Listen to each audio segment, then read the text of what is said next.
Syedun oknum polisi berinisial Bribtu D terjaring operasi tangkap tangan atau OTT pada 28 Juni 2022.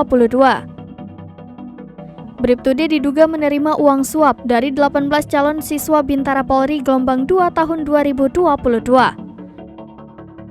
Paminal Bidang Propam Polda Sulawesi Tengah langsung mengamankan Bribtu D beserta uang sebesar 4,4 miliar rupiah dari dalam mobil.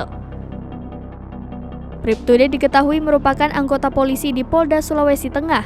Polisi baru mengumumkan kasus tersebut ke publik setelah lebih dari sebulan OTT dilakukan. Pihak kepolisian beralasan kasus OTT tersebut baru diumumkan karena pihaknya masih melakukan penyelidikan. Hal itu baru disampaikan oleh Kabid Humas Polda Sulteng Kombes Pol Didik Supranoto pada Selasa kemarin.